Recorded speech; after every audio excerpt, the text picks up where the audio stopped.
What's good, Lynn Knights? I'm Patricia DeWong, and welcome to the first episode of iPulse Nightly News, where I'll be giving you important news, weekly announcements, as well as interviews with fellow students and athletes on campus. In recent news, the Associated Press has reported that too many Americans are declaring virus victory a little too early. President Joe Biden and a top health official has declared Monday appealing for mask requirements and other restrictions to be maintained or restored to fend off a fourth surge of COVID-19. President Joe Biden urges governors to reinstate mask mandates and other restrictions that some states have been easing. Biden has announced that by April 19th, at least 90% of the adult U.S. population will be eligible for vaccinations and will have access to a vaccination site within 5 miles of home. The White House is moving to double the number of pharmacies participating in the federal pharmacy program in order to increase the number of doses for them to deliver. It has been announced that the U.S. is expecting delivery of 33 million doses of COVID-19 vaccines this week. Here are some Lynn announcements and upcoming events. Lynn University has announced that the 2020 to 2021 commencement ceremony will be taking place virtually. The ceremony will be honoring the class of 2020 and 2021 in one online event that will engage them in creating a memorable, rich multimedia content to mark this important milestone. In March 2020, the university postponed its 2020 commencement as a result of the coronavirus pandemic. Since then, the event committee evaluated various options in order to safely deliver its 2020 and 2021 ceremonies. The ceremony will broadcast on YouTube premieres Saturday, May 15th at 10 a.m. Eastern Daylight Time. Join Talking Tuesdays every Tuesday at 11 a.m. to 12 p.m. hosted by the Peer Listener Program, where fellow students who are trained to provide active listening to their peers online and in person. This program is a free and private resource for students who are going through a challenging time, feeling stressed, or just need to connect with a supportive listener. Bring a mat and come join campus recreation at the Outdoor Fitness Center at 5:15 for yoga on Wednesdays. On Thursday, April 1st at 11 a.m., go pie your RAs for a good cause at Christine's Park. All proceeds will be going to the Pediatric Oncology Support Team. Join Campus Recreation on Friday, April 2nd at 3 p.m. for a kickball tournament and enjoy the Just Baked food truck on the intramural fields. Now let's welcome members of Lynn's men's basketball team, Braxton Bartlett, Frankie Mack, Giovanni Frazier, and Brandon Ellis, where they will be giving insight on their current season and more. So how are you guys today? Doing good. How are Very you, good. Patricia? I'm great, thank you. So how has your school year been going so far with COVID and everything? I mean, the school year's different for sure. I mean, we're used to a different way of life, but we've adapted well, and so far the school year has been pretty successful academically, not so much athletically because the season got canceled, but all's pretty good overall. Can you tell me how COVID impacted the season? COVID's been playing a big part in our season. Obviously, we were not able to compete this year, but the school took the right cautions for us, and we just been able to practice and set our focus towards next year to be the best, and hopefully we could represent the school the best. So can you tell me how the practice schedules have changed? For sure. Our practice schedule, we used to always practice like 6 days a week when we would be in season, and then we would have our out of season and our postseason workouts. Mm-hmm. But with COVID, with social distancing and things like that, we weren't always going 6 days a week, and at the same time, we weren't always doing contact either. So it kind of depended just where we were at, where the world was at with COVID, on what we were allowed to do. Because here at Lynn, like, we were following NCAA regulations. So even though we were being really safe and things like that here, like, we had to adhere to a bigger picture. And so our practice, though, we were at the end, we were able to get down to 5 days a week, and we were able to lift and play basketball. So we ended on a good note. So can you guys tell me about your team dynamic? Has the team bonding changed at all? Or are you still close? I think that aspect has definitely been more difficult for us, just because, like, even right now during the interview, we have to wear masks. So it's like even being in close quarters or even building that camaraderie has been harder and more difficult. But we still found ways to overcome, even in small groups, just hanging out, like playing video games and stuff like that, just building a connection with each other. So can you tell me what you do on your free time now that you have a little Well, flexibility? yeah, so I mean, basically, we have more flexibility because we don't have a season. But because Lynn implemented the block scheduling, the class loads have been harder, at least personally for me, going to class for 2.5 hours a day. So I mean, some of us have jobs outside of school which take up time. You have pets, you have hobbies, things like that. For myself personally, play video games, do my homework, play with my dog, and that's about it. Because school takes up a majority of the time, and when you're not at school, you're playing basketball. Do any of you guys have other hobbies or interests you've pursued? Big hobby I pursued is golf, actually. Coming down here, you got golf courses everywhere.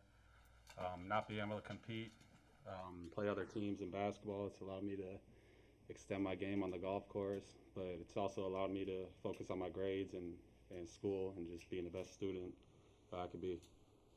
So, can you tell me how being at Lynn has reshaped your life?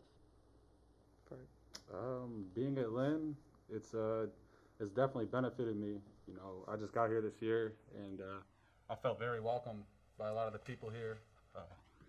Yes, sir. Yes, sir. It's a great atmosphere here. You know, I respect all my teammates, the coaches I've been able to work with, some of the professors I've been able to work with. You know, it's been good, and I'm just looking forward to what it has in the future. Now, I want to get to know a little more about you guys. So, what is something people wouldn't know by looking at you? Interesting. I mean, for myself personally, I like to read a lot of books. Really? I do. I really like reading books, you know, especially older books, different genres of books, different authors. And, you know, that's something you typically wouldn't see out of an athlete or someone who plays a collegiate level sport, even a professional level sport, is that's just an art that really falls under the radar.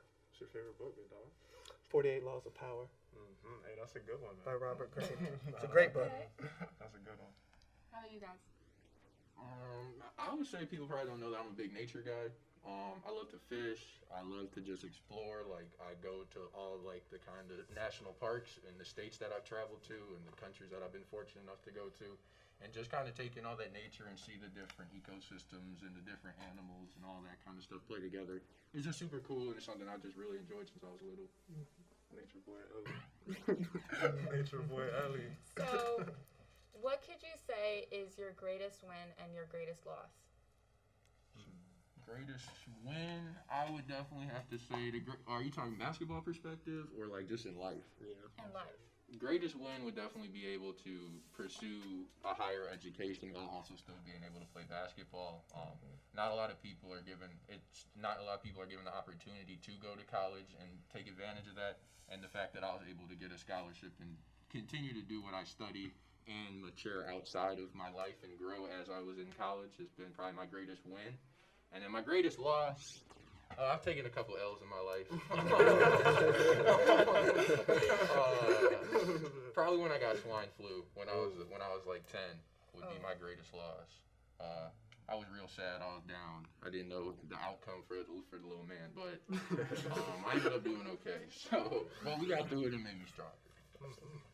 Anybody else? Just to piggyback off what Ellie said, like the greatest win, like just being like given the opportunity to travel, play the game of basketball, and then at this school especially, like it's such a diverse campus, especially like a lot of international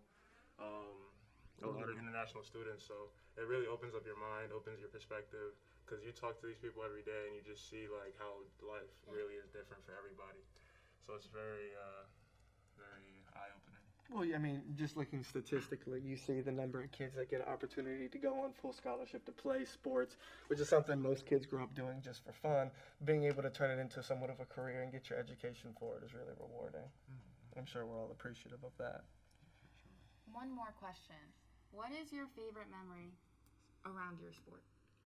Favorite memory? Well, mine was I got my 2,000-point ball coming out of high school. That was my favorite sports memory. And then, you know, hopefully there'll be more memories to be made in the future, but for right now, that was mine. Big memory for me. I scored my 1,000-point. I wasn't too good to be a 2,000-point scorer like Braxton over here. That's a bucket right here. Yeah, he's a bucket right here. But yeah, that was a big moment for me. It was just a big moment to see my family smile in the crowd and be happy for me. That's the biggest thing, and that's really what influences me the most. Yeah, Frankie! How about you guys? What is your favorite memory? I would say that my best memory basketball-wise would be my freshman year when we made it to the Sweet 16. We had a really good team. At one point we were 17-0, and like we just had great chemistry. And the whole trip, like when we were at the Sweet 16, playing in the tournaments, making it out of the first round, the second round, and continuing going was just great. Like we were all around everybody. We were going to these different restaurants, seeing different things, just real good team chemistry, and just playing in front of just a crowd that was so big. Like it was at full capacity, people standing everywhere at Nova. And so if you guys know, that's a really nice stadium they have down there. Yeah. How about you? I don't know. I'm listening to everybody talking. I'm trying to think. I'm like, but greatest memory probably was signing coming out of high school. Like I felt like it was like a lot of pressure. Senior year is like a lot of pressure coming out of high school. 100%.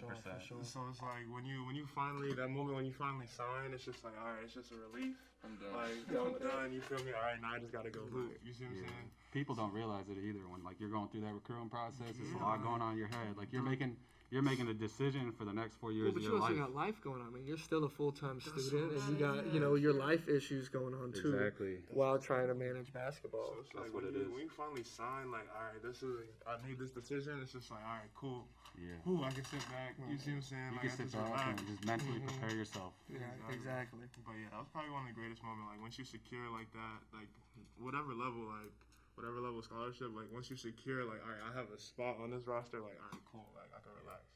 That's probably the best feeling. Thank you guys for coming in. Of course, thanks for having us. Thank you for having us. All right. Thank you for watching the first episode of iPulse Nightly News, and stay tuned for more next week.